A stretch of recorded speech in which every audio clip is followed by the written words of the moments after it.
यशोदा मैया ने उल्टा सुनाना शुरू किया, अरे मेरे लाला के पीछे पड़ी रहे, कौन पकड़ लाई? अपने खुद के देवर पकड़ लाई? सही क्यों ना बता दे, तू कुछ सब में मेरो लाला ही दिखे। ना ना मैया सांची कह रही हूँ, तेरी सौगन तेरो लाला ही पकड़ो मैंने। इतने में ठाकुर जी यशोदा मैया के आंचल से बाहर निकल के बोले, मैं तो यहाँ हूँ, मैं कहाँ से पकड़ो? प्रभावती बोली, मैया तेरो लाला सच में बहुत उद्यमी है मैया, मैं यही को पकड़ के लेके आई जे कब कब में हाथ बदल के भाज गो। बोले हाँ मेरो लाला तो जादूगर है, हाथ बदल ले, यूं कर ले। प्रभावती को खूब सुना दी, प्रभावती चली गई, रोती भई जा रही है। सब गोकुल के लोग कह रहे हैं, बोले है गयो पकड़वा दियो लाला।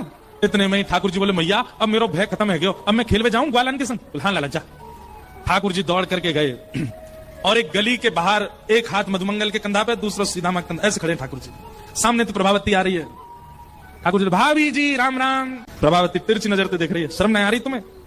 बोले ना मैं तो बस इतना बतावे आयो कि आपने आज मेरो हाथ पकड़ो तो मैंने आपको देवर को हाथ कर दियो। कल को यदि मुंह पकड़वी की आपने चेष्टा करी तो कहीं आपके पतिदेव को हाथ नहीं पकड़ा दूं मैं?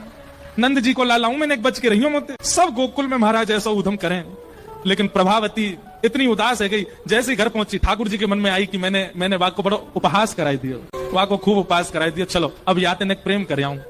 ठाकुर जी दौड़ करके प्रभावती के घर अकेले गए। प्रभावती चुप बैठी है, रो रही है।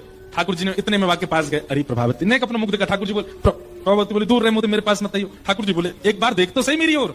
जैसे प्रभावती ने देखी, नन्हे से गोपाल जी ने शंख चक्र गदा पद्म शत्रुभुज रूप धारण करके प्रभावती को दर्शन करा दिया। प्रभावती के नेत्र सजल है गए, आनंदित, रोम रोम पुलकित हो गया।